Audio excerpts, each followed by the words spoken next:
नमस्ते। आज का विषय है चलो कुछ सीखे प्रकृति से। इंसान को प्रकृति ने एक लर्नेबल माइंड दिया है, विचार करने की शक्ति दी है और हर पल सीख के नया बनने की, नया करने की शक्ति दी है।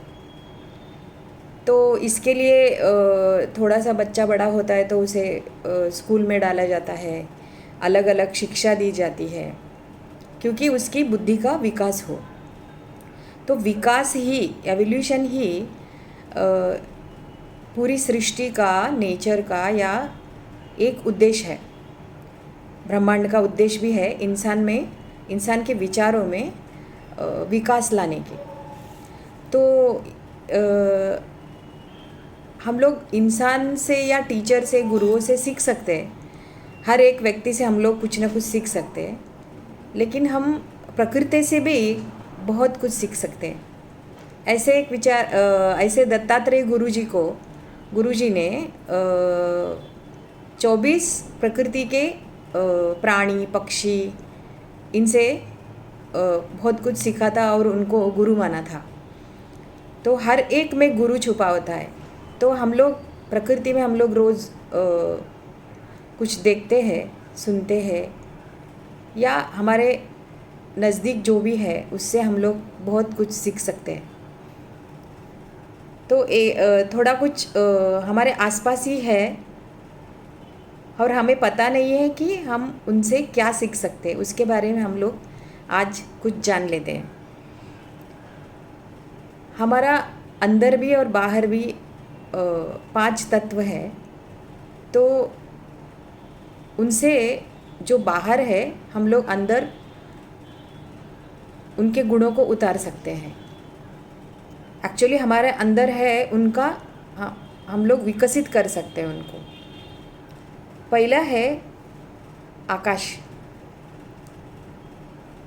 आजकल आकाश को देखने की या उसमें खो जाने की, उस पर रिसर्च करने की बहुत लोगों का आदत नहीं है।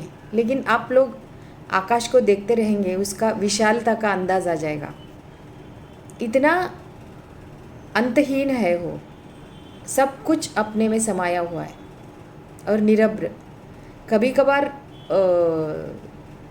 मौसम बदलता है तो क्लाउड्स आ जाते हैं और बारिश भी हो जाती है, लेकिन वो कभी मिटता नहीं है, घटता नहीं है, बड़ा या छोटा होता नहीं है। इतना विशाल है कि उसका कुछ लिमिट ही नहीं है।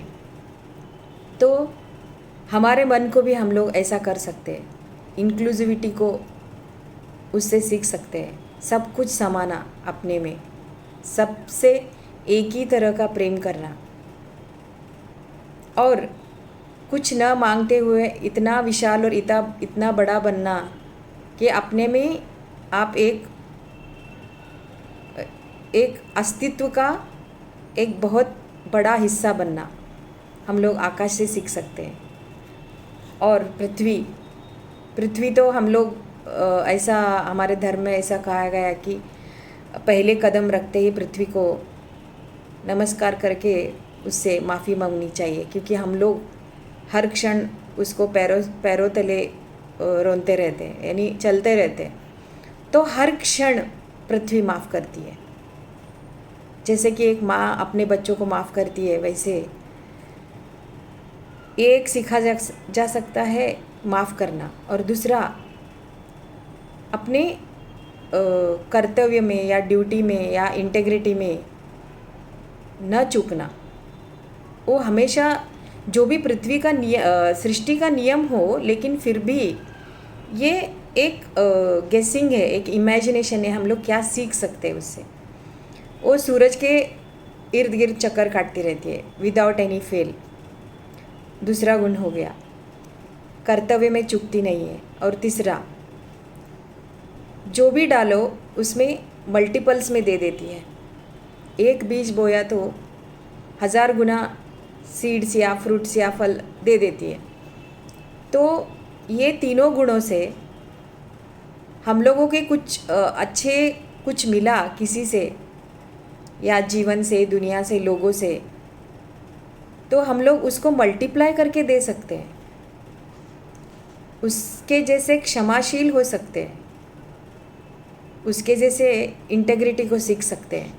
पृथ्वी का हो गया, पृथ्वी से सीखना हो गया। और सूरज का तो बात ही अलग है, खुद जलता है, खुद जलकर दुनिया को रोशनी दे देता है। और उसका भी यही है, वो अपने इंटेग्रिटी से कभी चूकता नहीं। हम लोग उसको उसकी वक्त से वक्त मिलाते हैं, हम लोग घड़ी बनाते हैं। सूरज उगता है तो दिन, सूरज ढलता है तो रात, और सूरज हर कण कण में छुपा हुआ है। सूरज के बिना ज़िंदगी भी नहीं है, लेकिन फिर भी वो कुछ हमसे मांगता नहीं है। ये कैसे देना कैसे होता है दुनिया को, ये वो सिखाता है। और हवा प्राण भर देता है सब में, सभी जगह, और अगोचर रह जाता है, दिखता नहीं है, और किसी में भी अंतर नहीं करता है, डिस्क्रिमिनेशन नहीं करता है। आप भी ऑक्सीजन ले रहे हैं, हम भी ऑक्सीजन ले रहे हैं, वो हमको सबको एक ही तरह से छूता है, इनडिस्क्रिमिनेशन। उसमें वो कोई किसी में अंतर करता ही नहीं है, और सभी उधर एक तरह से बटा हुआ है और गुप्त रहता है, देकर भी गुप्त रहता है, सब में प्राण भरकर भी अगोचर रहता है। ये हवा से सीखनी है। और पेड़ हमेशा सूरज की तरफ मुख करते हैं, ऊपर, उनकी दृष्टि ऊपर होती है। पेड़ हो, छोटा पेड़ हो, कोई भी ट्री हो पृथ्वी पर, हमेशा सूरज की रोशनी की तरफ। सूरज की रोशनी का एक अर्थ यहाँ निकलता है कि ज्ञान, प्राण, शक्ति, ऊर्जा या ग्रोथ की तरफ वो मुख करते हैं। उनका एक ही उद्देश्य रहता है कि कितना जो भी मिला है हमें, हवा, पानी, मौसम, क्योंकि हर बार मौसम अच्छा नहीं रहता है, वो भी थक जाते हैं गर्मी में वगैरह, लेकिन जो भी मौसम मिला है उसका बेस्ट यूज़ करना, वो ट्री से सीखना, फॉरेस्ट से या ट्री से, कोई भी इससे। तो हवा का, सूरज की रोशनी का, पानी का, और अपने जड़ें इतने नीचे लेके जाते हैं कि ज़्यादा से ज़्यादा स्ट्रॉन्ग खड़े हो सके पृथ्वी के ऊपर और फल फूल सके। यानी उनका प्रोडक्टिविटी को बढ़ाने के लिए वो जो भी दी गई परिस्थितियों को अच्छी तरह यूज़ करते हैं। ट्रीज़ वो कभी कंप्लेंट नहीं करते हैं कि आज अभी गर्मी है, अभी ठंडी है, बारिश में भीग लेते हैं पूरी तरह, ठंडी में सिकुड़ जाते हैं, और अलग अलग मौसम में वो चुपचाप एक तपस्वी की तरह खड़े रहते हैं, और फल फूल हमेशा देते रहते हैं, क्योंकि उसी में उनको आनंद मिलता है और उसी से उनका सुंदरता बढ़ जाता है। और एक बात है कि हमेशा अपने जड़ों से जुड़े रहते हैं। उनको पता है कि अपने जड़ों से जुड़े रहने से ही उनका अस्तित्व कायम है। अगर जड़ निकल गए तो हमारा अस्तित्व मिट जाएगा। तो ये इंसान के लिए बहुत बड़ी सीख है। अपना धर्म, अपना देश, अपनी भाषा, अपनी संस्कृति, अपनी कल्चर, अपने बड़े बुजुर्ग लोग, माता पिता, कोई भी है, अपने रिश्ते, ये अपने वैल्यूज़, अपने एथिक्स, ये सब अपनी सच्चाई, ये सब अपनी जड़ है। अगर ये निकल गए तो इंसान कुछ नहीं रह पाता। तो ये एक बहुत बड़ा लेसन हम पेड़ों से, वृक्षों से सीख सकते हैं। और नदियाँ का तो क्या कहना, हमेशा बहते रहते हैं। तो हमेशा बहते रहने की सिखाते हैं लोगों को। कुछ भी हो जाए, बहुत सारा बारिश आ जाए या गर्मी में सूख जाए या कुछ भी हो जाए, कैसे भी परिस्थिति हो, मूव ऑन, डोंट स्टॉप, ये सिखाते हैं नदियाँ। और हमेशा प्राण ठंडक बांटते रहते हैं और गर्व नहीं करते। नहीं, मैं देता जा रहा हूँ, मैं करता जा रहा हूँ। और वो एक सीख है। और उनसे सीखना है कि फोकस्ड कैसे रहना, क्योंकि एक दायरे में, एक बॉर्डर में बहते हो, बिखरते नहीं है। इसके लिए नदी कहलाते हैं। अगर बिखर गए तो फ्लड कहलाएंगे और सब कुछ ध्वस्त कर जाएंगे। तो वो इतनी ताकत होते हुए भी एक दायरे में, बॉर्डर्स में बहते हैं। तो इनको ये जो बॉर्डर में बहना, ये अपनी मर्यादा में रहना, उनको उनकी गति बढ़ा देती है। गति यानी फोर्स बढ़ा देती है। और उनका जो मकसद है सागर से मिलना, उन तक लेके जाते हैं। अगर वो बॉर्डर में रहना नहीं पसंद करते, लिमिट्स में रहना या अपने मर्यादे में रहना या फोकस्ड रहना नहीं पसंद करते, तो वो नदी नहीं बनते, कुछ दे नहीं पाते किसी को। और उसी नदी से झरने जुड़ जाते हैं और वो बड़ा बनता जाता है। क्यों? क्योंकि छोटे झरने सूख जाते हैं कभी कभार। तो नदी से, उनको पता है झरनों को कि नदी से जुड़ने के बाद हम भी नदी के साथ जुड़ के फोकस्ड हो जाएंगे और हमारे गंतव्य तक जा पहुँचेंगे। तो हमेशा इससे सीखना यह है कि कैसे भी परिस्थिति हो, तकलीफ़ हो, कोई भी मौसम हो, हम लोगों को प्राण भर के बारिश का इंतज़ार करना चाहिए और हमेशा सूखा नहीं रहता, ये समझकर हमेशा बहते रहना चाहिए। We must move on at any cost in our life. चरैवेति करके एक शब्द है संस्कृत में, चलते रहो चलते रहो। ये नदी से सीखना होता है हमें, कभी रुकना नहीं है। दुख में, सुख में हमेशा चलते रहो, आगे रास्ता निकलता जाएगा, गंत तक लेके ही जाएगा आपको। अगर देने का मकसद है, अगर बहने का मकसद है, अगर आप फोकस्ड हो तो। और पर्वत इतने बड़े होते हैं, इतने ताकतवर होते हैं कि तूफान भी उनसे टकरा कर लौट जाते हैं। कुछ भी उनका बिगाड़ नहीं सकते तूफान भी। तो पर्वत भी ऐसे नहीं बनते, थोड़े थोड़े थोड़े लेकर रोज बनते हैं पर्वत स्ट्रॉन्ग।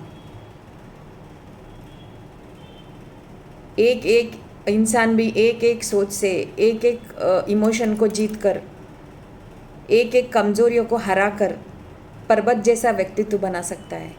तो कोई भी तूफान उसे बिखरा नहीं सकता, तोड़ नहीं सकता, मोड़ नहीं सकता।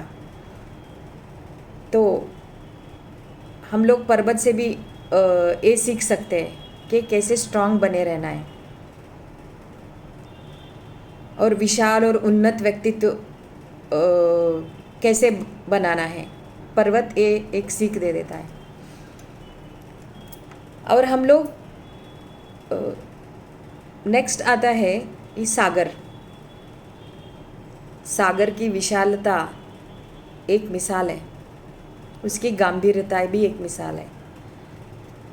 लेकिन इतना विशाल, बड़ा, इतना पानी है सागर में, कभी तक, आज तक कोई उसको माप नहीं पाया है, माप भी नहीं सकता। इतना होते हुए भी, इतना बड़ा विशाल होते भी वो अपनी लिमिट्स में, अपनी मर्यादा में है। इसीलिए वो 1 सेकंड में पृथ्वी को निगल सकता है सागर, अगर मन किया तो 1 सेकंड में हो सकता है सब कुछ। लेकिन वो अपनी मर्यादा में रहता है, लिमिट्स में रहता है, कभी अपनी लिमिट्स तोड़ता नहीं है। इसके लिए वो सागर कहलाता है। तो इससे हम ये सीख सकते हैं कि कितना भी पावर हो, इंटेलिजेंस हो, कितना भी संपत्ति आ जाए, कितना भी बड़े इंसान बने, अपने गांभीर्य, अपने मर्यादा को नहीं छोड़ना है, अपने लिमिट्स में रहना है। लिमिट्स मीन्स, मर्यादा मीन्स कि हर एक को सम्मान देना है, किसी के साथ अपमानित व्यवहार नहीं करना है। अपनी जो हद रहती है, इमोशनल हद, इंटेलेक्चुअल हद, या भावनाओं का या शब्दों का, एक लक्ष्मण रेखा में रहना होता है, मर्यादा में। तो वो एक सौंदर्य दे देता है इंसान को। तो ये और एक है तिनका, छोटा सा तिनका, एक पृथ्वी का सुंदर हिस्सा, बहुत छोटा रहता है, लेकिन उससे क्या सीख सकते हैं हम लोग? एक एक तिनका भी इतना इम्पोर्टेंट है कि वो, उसके बिना पूरी सृष्टि अधूरी होता है। वैसे ही हर एक इंसान इतना महत्वपूर्ण है कि उसके बिना पूरी सृष्टि अधूरी होती है। तिनका जैसे पर्वत को छूकर तूफान टकरा जाते हैं, लेकिन तिनका झुक जाता है जब भी तूफान आता है। तो वो पता है मैं उसका सामना नहीं कर सकता, इस वक्त झुकना ही बेहतर है, इस वक्त थमना ही बेहतर है। बाद में तूफान गुजरने के बाद मैं फिर से खड़ा होऊंगा, फिर से अपना कंट्रीब्यूशन दूंगा पूरी सृष्टि को। ये हम लोग तिनके से सीख सकते हैं। तो अलग अलग अलग सृष्टि के जो भी क्रिएशंस है, उनसे हम लोग सब कुछ सीख सकते हैं, और उन सीखों को या लेसन्स को हमारे जीवन में उतार कर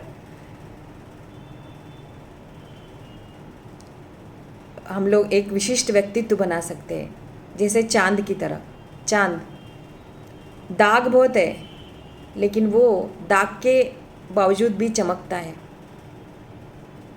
उसके मायने ही नहीं रखता उसको, चांद को दाग। वो तो नेचुरल है, उसका सोच है।